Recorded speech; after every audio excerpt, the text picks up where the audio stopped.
paz do Senhor, eu sou o pastor Anderson Nunes. Estamos aqui para mais uma pré-aula. Hoje, lição número 7.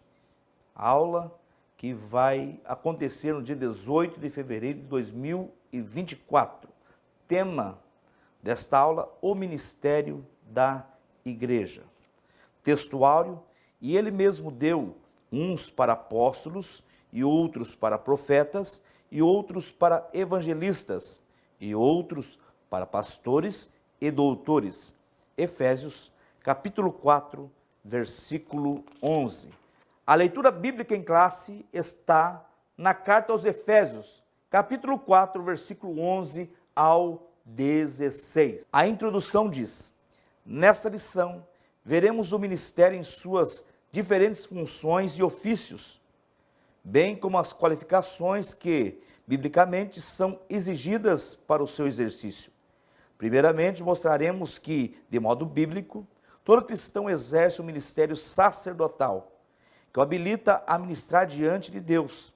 Nesse sentido, não há diferença entre os membros e a liderança. Todos são sacerdotes de Deus. Por outro lado, as Escrituras mostram claramente que Deus escolheu determinar as pessoas para funções e ofícios específicos. Esses ministérios chamados por Deus têm a função de servir a igreja de Cristo e trabalhar no aperfeiçoamento dos santos. Tópico 1. Ministério sacerdotal de todo crente. Ponto 1.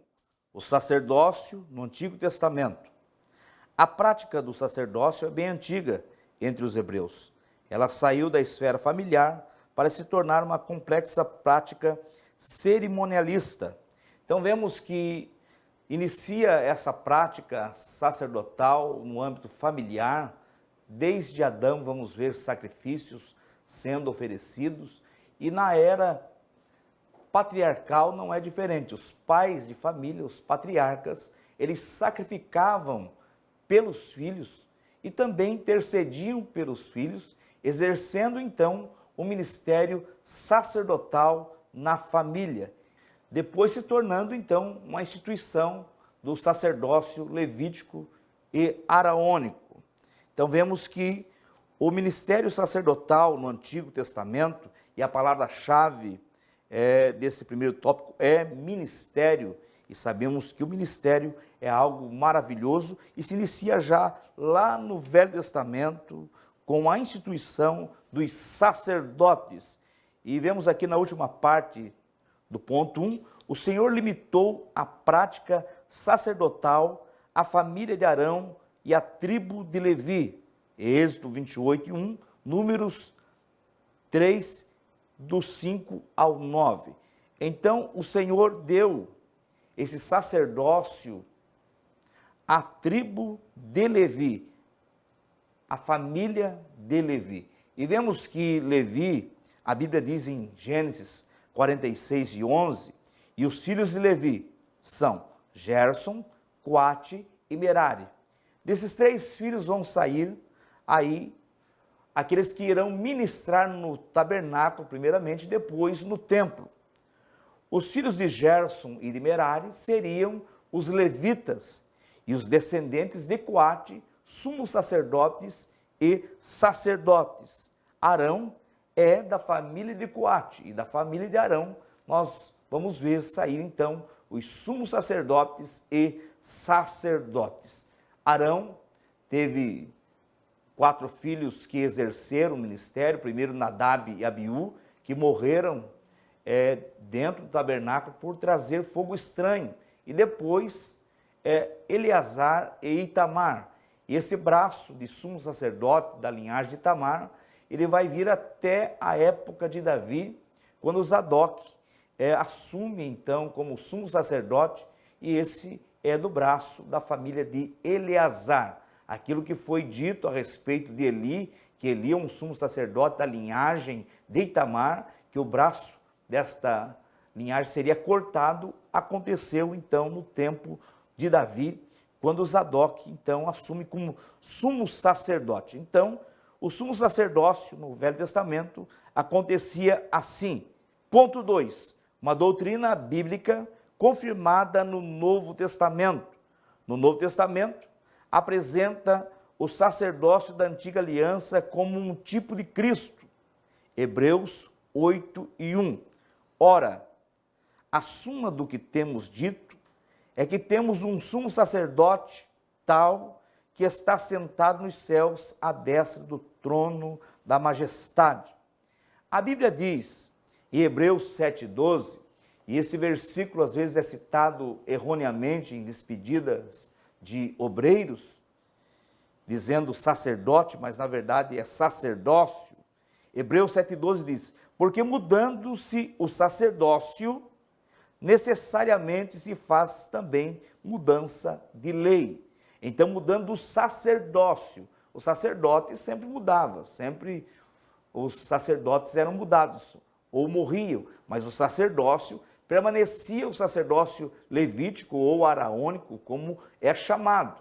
Agora, mudando o sacerdócio, do que o escritor aos Hebreus está falando aqui?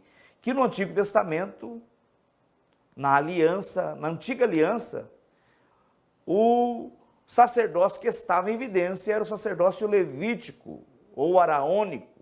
E agora, na nova aliança, na dispensação da graça, há um outro sacerdócio, esse que o escritor aos Hebreus está falando, não mais o sacerdócio levítico, porque a Bíblia diz que aquilo que aconteceu lá atrás, na época da lei, os sacrifícios, os ritos, a liturgia, apontava para Cristo e apontava para o Novo Testamento.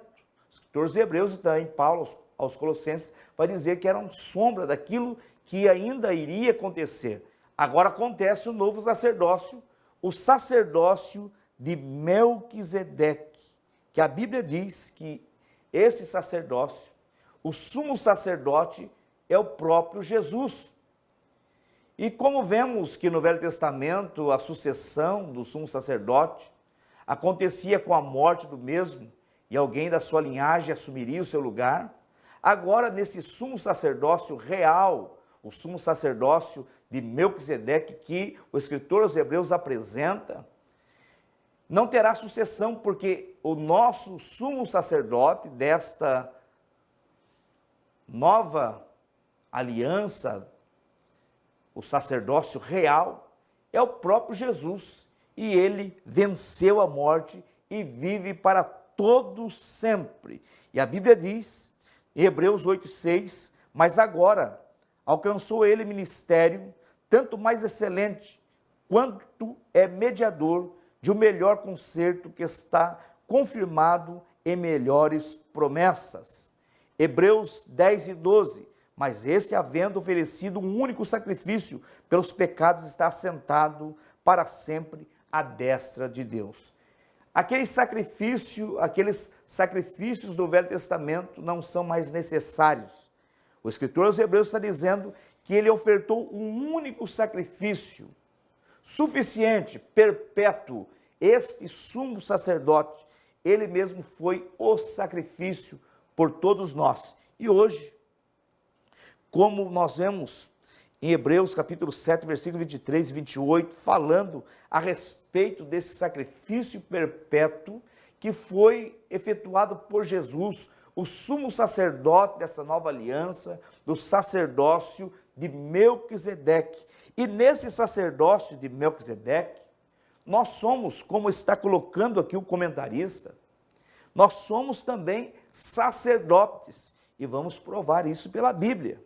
É isso que é a tese do autor em dizer que todos nós somos sacerdotes, e ele vai deixar aqui bem delineado, dizendo que nesse quesito não há diferença entre o membro e a liderança, mas como vimos, temos que tomar cuidado com esta afirmação, porque dentro da organização que é a igreja é um organismo, como vimos semana passada, e todo organismo é organizado, é um paradoxo não ser. Então, o organismo é organizado. E dentro desta organização, há uma hierarquia ministerial. Não é que um é melhor do que o outro, mas tem funções diferentes, funções importantes dentro do reino, dentro desta organização.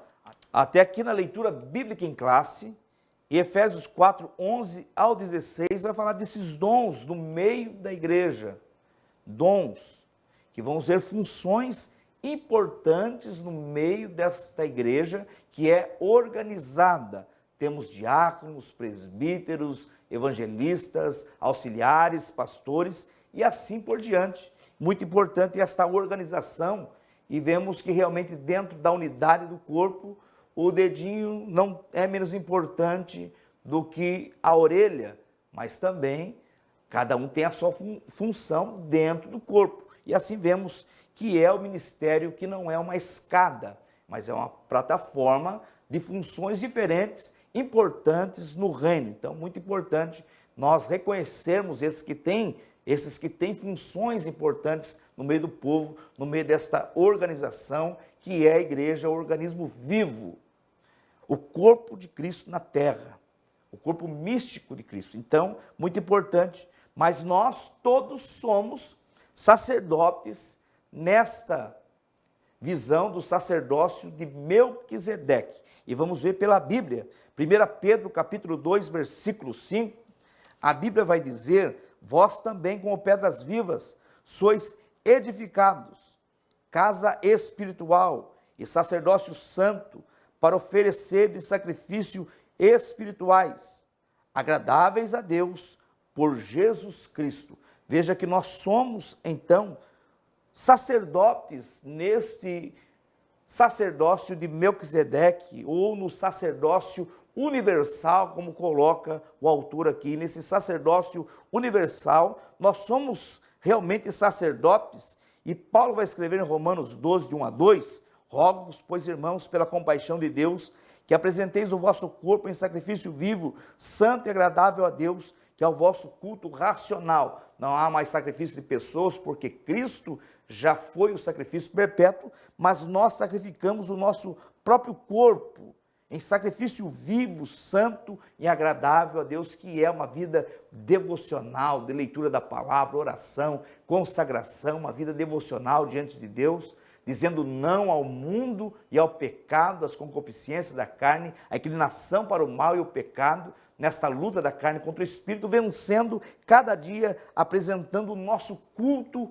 a Deus, que é um culto racional, com razão, que nós estamos prestando ao nosso Deus, todos os dias no templo, assiduidade nos cultos, prestando um culto ao nosso Deus, pois Ele merece. Nós, como sacerdotes desse novo concerto, nesse sacerdócio universal, nós realmente ministramos na igreja, cada um dentro do seu ministério a qual foi chamado. E eu digo aqui que todos têm ministério, tanto homens como mulheres têm ministério dentro desse sacerdócio universal. Alguns exercem o ministério da música, outros o ministério da palavra, ministério do ensino, ministério da intercessão, da oração, que algumas irmãs exercem esse ministério de uma forma anônima, ninguém vê, ninguém sabe, não está nos banners, mas essas irmãs e esses irmãos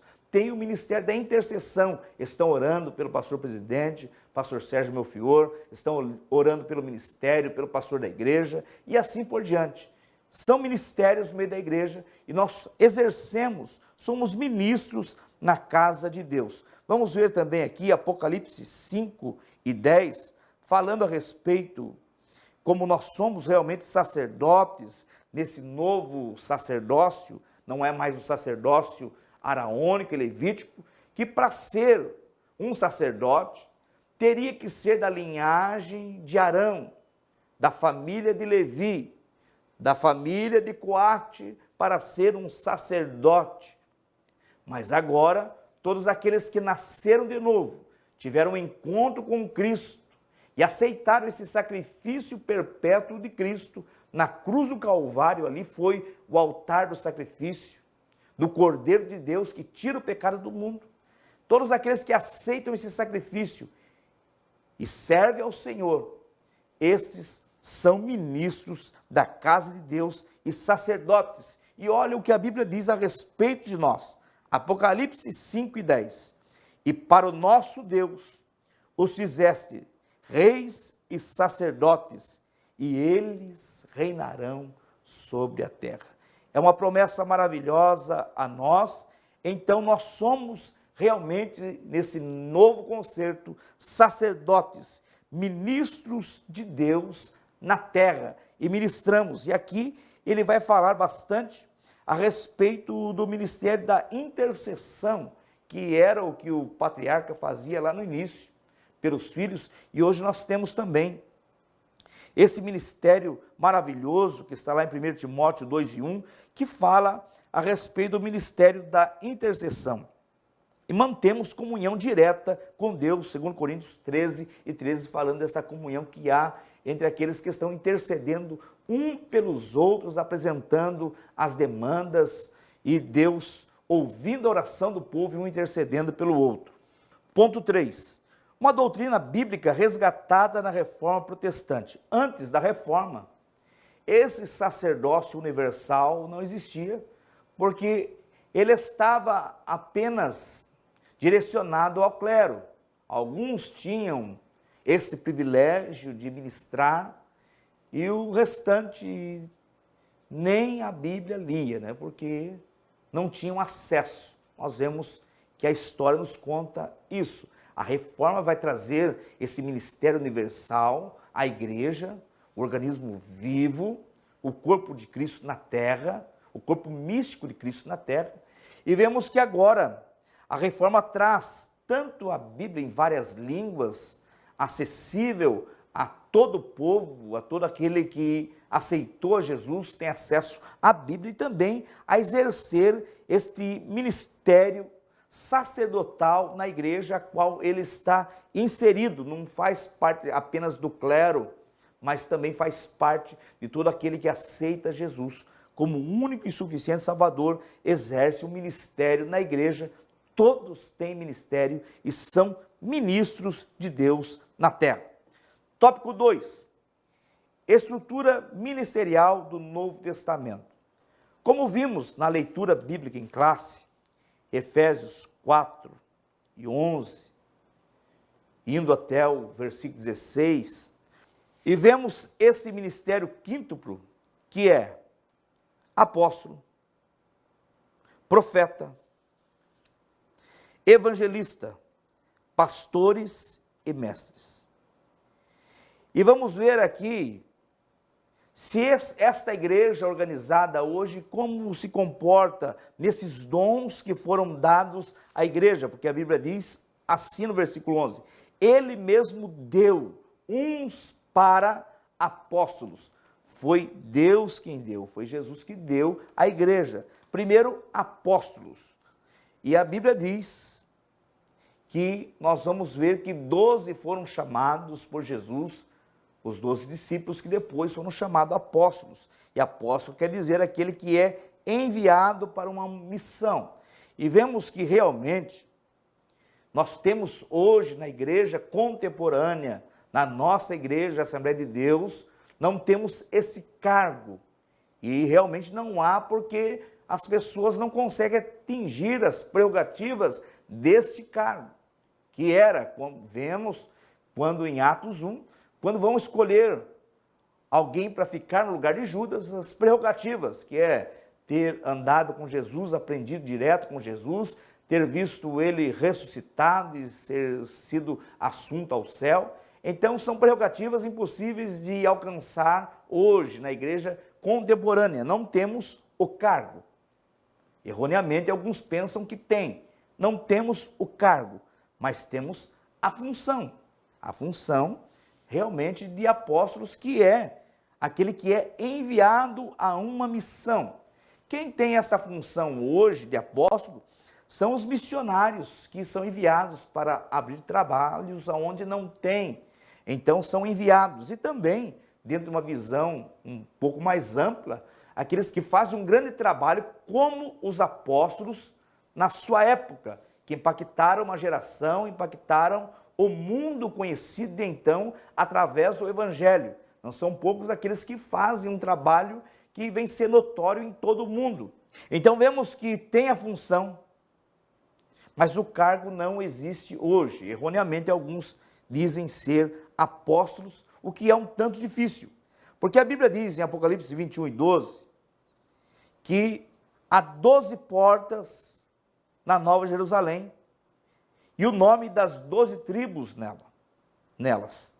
Em Apocalipse 21:14 tem 12 fundamentos com o nome dos 12 apóstolos do Cordeiro. Então fica difícil colocar mais portas e mais nomes ali, né?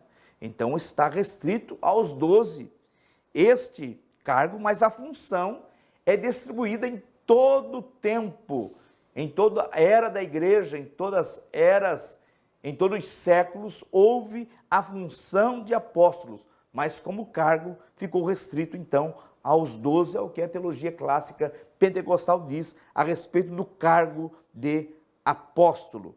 Também temos aqui a função de profeta. É um dom que Deus deu à igreja. Deus, a Bíblia diz aqui, ele mesmo deu uns para apóstolos e outros para profetas. Esses profetas aqui, que Paulo está falando, tem que dissecar bem entre o dom de profecia. 3 coisas importantes aqui. Ministério de profeta do Velho Testamento, as prerrogativas naquele formato. A Bíblia diz em Lucas 16:16 que a lei e os profetas vieram até João, esse João Batista, que é um profeta nos moldes do Antigo Testamento, um profeta do ministério de profeta. É diferente. Ele era o mais alto cargo da religião judaica, porque ele colocava o dedo na cara do sumo sacerdote, também da nação, porque ele chamava a atenção do rei. Ele era o oráculo de Deus na terra. O que ele falava se tornava escriturístico. Ele era a boca de Deus falando. Veja que há algumas diferenças desse profeta para o Novo Testamento. O último nesses moldes, ele era ungido profeta por um outro profeta, e vemos que realmente tinha a característica de um cargo. Mas agora não temos essas características de cargo no Novo Testamento, mas também funções. E vamos já ver aqui esse profeta que Paulo diz não é o do ministério de profeta lá do Velho Testamento, não é o mesmo molde. Mas aqui o grego usado é o prófites, que quer dizer aquele que fala através da palavra, um erudito da palavra, um expoente da palavra, que fala por aquilo que é escriturístico. Se encaixa mais nos pregadores, aqueles que profetizam através da palavra. E o mesmo caso é para Efésios 2:20, edificado sobre o fundamento dos apóstolos e dos profetas, e de que Jesus é a principal pedra de esquina. Também ali esse profeta não é aquele que fala, ter o dom de profecia, mas é aquele que fala através da palavra, aquele que tem habilidade com a palavra e profetiza através da palavra, é um expoente da palavra. Então, 3 coisas que tem que deixar bem destacado aqui: ministério de profeta do Velho Testamento, ministério profético, que é aquele que fala através da palavra, aquilo que é escriturístico, e também dom de profecia, que está lá em 1 Coríntios capítulo 14, que é diferente também aquele que tem o dom de profecia. Não é disso que está falando aqui. Este dom dado à igreja de profeta é aquele que fala através da palavra, aquilo que é escriturístico. Então, fica certo aqui, é a visão da teologia clássica pentecostal a respeito desta palavra profeta aqui nesse texto. Em terceiro, evangelista. Hoje nós temos dentro da nossa igreja, nessa hierarquia ministerial, como ministro evangelista, como cargo da igreja. É o primeiro cargo como ministro, um convencional, como evangelista da igreja. E a função do evangelista, e sabemos que alguns têm até a função de evangelistas, que é evangelizar, fazer o evangelismo e também a evangelização, vemos que são pessoas que podem ser chamadas evangelistas, porque estão fazendo a função. Mas também a nossa igreja tem o cargo de evangelista, que é muito importante na nossa igreja, é esse cargo de evangelista. E vamos ver, assim também tinha no Novo Testamento, na igreja primitiva. Vamos pegar como exemplo aqui Felipe, que era um diácono, instituído diácono mas fazia a função de um grande evangelista que incendiou Samaria. Então vemos que há o cargo e também há a função. E vemos agora pastores. Pastores também que têm a função de pastorear. E Jeremias diz que é Deus que dá pastores à igreja. Pastor possui a função de apacentar. É aquele que cuida de igreja. O evangelista, ele é aquela pessoa que tem a chamada para pregação evangelística. E ele está nas cruzadas e assim por diante. Tem pessoas que têm chamada para evangelista e não têm chamada pastoral. Tanto é que alguns até querem ser chamados de evangelistas. Tem outros que têm chamada evangelística e também têm a chamada pastoral. A chamada pastoral é para aquele que apacenta a igreja, cuida de igreja. O pastor tem ovelhas, ele cuida do rebanho de Cristo na terra e tem prerrogativas para isso que vamos ler no próximo tópico. E também, fechando aqui, o quíntuplo ministério da igreja, dado por Jesus à igreja, vemos os doutores. Realmente, essa função temos na nossa igreja, homens que foram realmente separados por Deus para serem mestres na igreja, mestres da palavra. Romanos 12:7 diz, se o ministério é ensinar, que haja dedicação ao ensino. São homens que estão lendo, estão se aprofundando na palavra para ensinar o povo de Deus. E é muito importante esta função na igreja, apesar de ninguém querer para si esse título, dizer, não, eu sou um doutor da igreja. Isso não pode existir. Mas nós temos, a igreja reconhece os seus doutores e seus mestres. Não podemos nos intitular, apesar que alguns têm até o título acadêmico a respeito disso, mas não podemos bater no peito porque na igreja tudo é realmente dependência do Espírito Santo. O púlpito, a sala de aula, quando estamos tratando da palavra de Deus, temos que ser dependentes do Espírito Santo. Então sai fora o eu e entra a dependência do Espírito Santo. Não podemos nos intitular, mesmo que tenhamos o título acadêmico, mas a igreja reconhece, a igreja é sábia e sabe onde estão os seus mestres e os seus doutores. Então Deus deu também, Jesus deu à igreja os doutores e temos que cuidar deles também, como cuidamos dos pastores, dos evangelistas e das outras funções da igreja. São doutores dados por Jesus à igreja, homens e mulheres, porque tem mulheres que também estão exercendo o ministério do ensino, chamados por Deus para esse ministério maravilhoso e a dedicação a ele de leitura, comprometimento com a palavra e assim por diante. Muito importante destacar isso. Ponto 2. O serviço de diáconos e presbíteros. Vemos que diácono e presbítero não é a mesma coisa. Um cargo é antagônico ao outro, não são a mesma coisa. Vemos que a instituição dos diáconos, em Atos 6, vemos que eles são separados, instituídos para cuidar da parte social da igreja e também servir as mesas.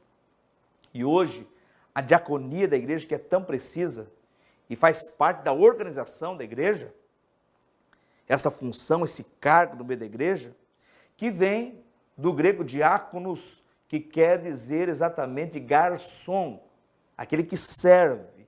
Então, a diaconia da igreja é muito importante e tem prerrogativas específicas. Hoje, um diácono, ele cuida do estacionamento, cuida da porta, tira a oferta, traz água para o pregador, para o pastor e assim por diante. Como conhecemos essa parte motora da igreja, que é importantíssima, sem ela o culto não fica igual.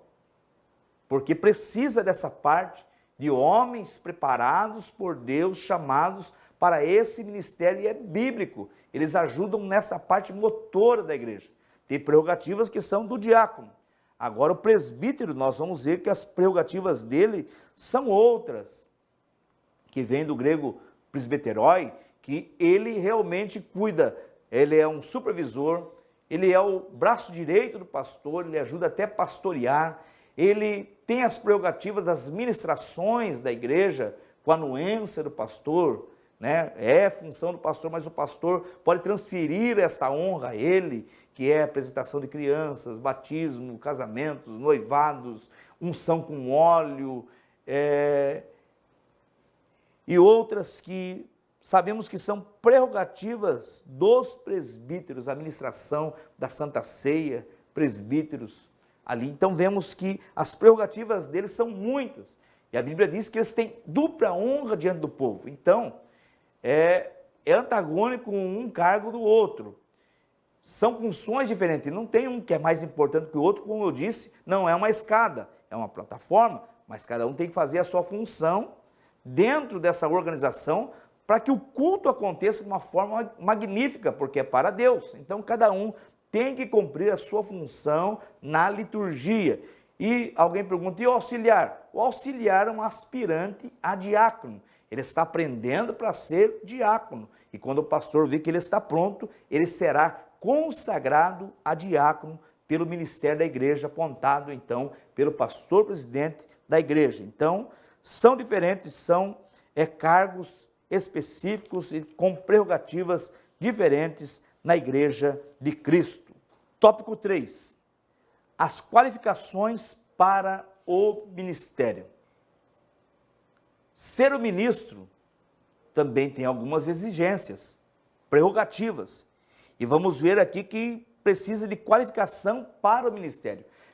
Quando vamos ver as qualificações para ser um sacerdote no Velho Testamento, era bem difícil ser um sacerdote, porque havia várias, não bastava ser da família de Levi, da família de Coate, da família de Arão, não bastava, tinha várias prerrogativas que nos falta tempo de entrar em todas elas aqui, mas também para o ministério neotestamentário, que sabemos que na nossa igreja a hierarquia ministerial é auxiliar, diácono, presbítero, evangelista e pastor, não tem outro cargo, nossa igreja não tem outros cargos. Estes nós temos, são bíblicos e é uma bênção para a igreja como organização, a igreja como corpo místico de Cristo na terra, é uma bênção essa hierarquia ministerial que já explicamos que não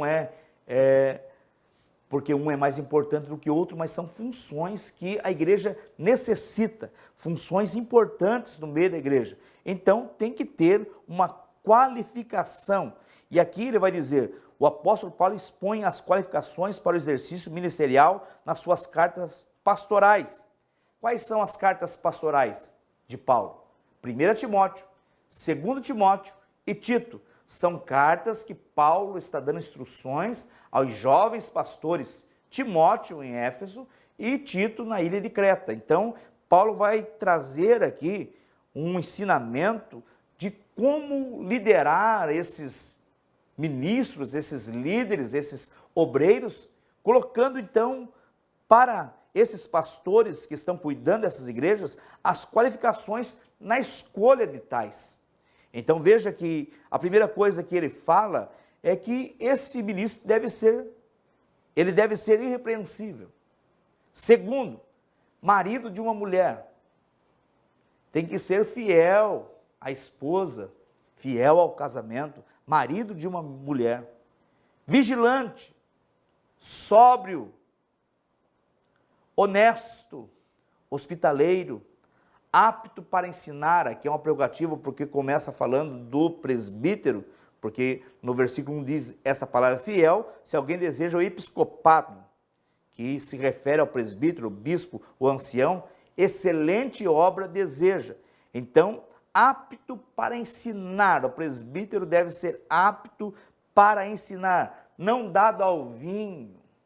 Você é crente, meu irmão, não dado ao vinho, não espancador, não violento, não cobiçoso de torpe ganância, pessoas gananciosas, avarentas, mas moderado, não contencioso e não avarento, como já citamos, que são pessoas apegados ao dinheiro, que governe bem a sua própria casa, a sua casa ela é realmente um lar. Ali a palavra, a oração, ele é exemplo para os filhos e para toda a família. Tendo seus filhos em sujeição com toda a modéstia. Porque se alguém não sabe governar sua própria casa, terá cuidado da igreja de Deus. E Paulo continua dando uma série de prerrogativas ao ministério, importante observar, ler em sua casa 1 Timóteo, capítulo 3, versículo do 1 ao 10, falando dessas prerrogativas. E no versículo 8 agora passa a falar do diácono. Da mesma sorte os diáconos, sejam honestos, não de língua dobre, não dados a muito vinho, também como presbítero, não cobiçosos de torpe ganância, guardando o mistério da fé em uma pura consciência, e também esses sejam primeiro provados. No diaconato, eles são provados, é o que o texto está dizendo, e também esses sejam primeiro provados, depois sirvam, se forem irrepreensíveis. E o texto continua dizendo que eles adquirirão, diante do povo, uma boa posição. Que boa posição é essa? Aquele que servir bem como diácono também chegará, se tem as prerrogativas para presbítero, chegará também ao cargo de presbítero na igreja e agora estará apto às ministrações nas liturgias e assim por diante em todos os trabalhos da igreja. E a Bíblia diz, falando de prerrogativa aqui, qualificações de natureza social, ponto 2, falamos da qualificação, Ponto 1 falou da qualificação da natureza moral, que falamos aqui no texto de 1 Timóteo, capítulo 3, versículo 1 a 10. E o ponto 2 fala das qualificações de natureza social. E vemos que realmente o obreiro, o ministro deve ter qualificação de natureza social. Ele tem que saber ter relacionamentos com os amigos, com os irmãos, com os vizinhos, e vai ter textos aqui amparando isso, e vamos ver que em Tito 1:7, porque convém que o bispo seja irrepreensível como dispenseiro da casa de Deus, não soberbo, nem iracundo, aquele que não se dá com ninguém. Iracundo é aquele que realmente não se dá com ninguém. Eu tenho orado a Deus, nas minhas orações tenho pedido, Senhor, não me deixa ser um obreiro iracundo, que possamos ter relacionamentos e ser bem visto pelo povo como um homem de Deus, como um homem de Deus, nem dado ao vinho, nem espancador, nem cobiçoso de torpe ganância. Então nós temos que ter uma vida social também, que os homens nos vejam. Paulo escreve, na sua primeira carta aos Coríntios, capítulo 4, versículo 1, que os homens nos vejam como ministros. Esta palavra é bem pesada para nós. É os homens que olham para nós e veem em nós um ministério. Não adianta cobrar, eu sou tal coisa. O povo tem que olhar para você e ver e dizer, este realmente é um pastor, este realmente é um evangelista, este realmente é um diácono. Então, o povo está olhando para nós, que os homens olhem para nós e vejam que nós somos ministros de Deus na terra e dispenseiros dos mistérios de Deus. Nós somos dispenseiros de Deus na terra, dos mistérios de Deus na terra. Então, esta lição maravilhosa, e o ponto 3 vai dizer, qualificados para o ministério. E quando falamos de qualificados para o ministério, eu me lembro do texto de 2 Timóteo 2:15. Procura, agora o conselho aos ministros, procura apresentar-te a Deus aprovado. Procura apresentar a Deus aprovado, não alguém que seja desaprovado por todos. E só ele diga que é. O povo está aprovando o nosso ministério. Seja, e também Deus, procura apresentar-se a Deus aprovado, como obreiro que não tem do que se envergonhar. Você tem do que se envergonhar? Tem alguns que têm, porque são realmente iracundos, cobiçosos, torpe ganância, espancador, dados ao vinho e assim por diante. É isso que Paulo está falando, que não tenha do que se envergonhar. E mais importante, que maneje bem, que maneja bem a palavra da verdade. É um paradoxo, meu irmão, querer ser um ministro. Estamos falando de um sacerdócio universal, e sabemos, eu falei que estamos inseridos nessa proposta, nisto que é maravilhoso a igreja. Mas é um paradoxo dizer ser um ministro e não manejar bem a palavra da verdade, e não conhecer a palavra da verdade. Que nós possamos realmente, como disse Pedro, na sua segunda carta, capítulo 3, versículo 18, dizendo: crescei na graça e no conhecimento. Preparo espiritual, temos que ter consagração, as nossas mensagens têm que ser incendiadas pelo Espírito Santo. Consagração, oração, dependência total do Espírito Santo, crescer na graça, mas também na ala intelectual, preparo intelectual, leitura da palavra, livros, se preparar para dar o melhor à noiva de Cristo na terra. Então, graça e conhecimento, crescei na graça e no conhecimento. Então, essa lição é maravilhosa a nós, ministros. E quando eu falo ministros, eu me dirijo a todos, jovens, adolescentes, adultos, mulheres, homens, que exercem ministérios na igreja. Conclusão: nessa lição vimos o ministério sobre diferentes aspectos. Vimos que a doutrina do sacerdócio universal dos crentes é inteiramente bíblica. Todo crente tem o privilégio de apresentar a si mesmo e a outros diante de Deus, sem a necessidade de mediadores terrenos. Vimos também que Deus pôs na igreja alguns para o exercício de determinadas funções específicas. Auxiliares, diáconos, presbíteros, evangelistas, pastores. Também outros ofícios que foram colocados por Paulo. Esses ministérios devem ser vistos como dons de Deus à igreja. Foi Deus que deu à igreja. Então devemos cuidar. Que Deus possa abençoar a cada irmão. O meu abraço a cada aluno, a cada professor, a cada pastor, em especial ao nosso pastor presidente, pastor Sérgio Melfior, e o pastor Eliseu Melfior, nosso vice-presidente, que também é o nosso coordenador geral da EBD. Deus abençoe a todos, tenham uma boa aula. O meu abraço a você, meu amigo.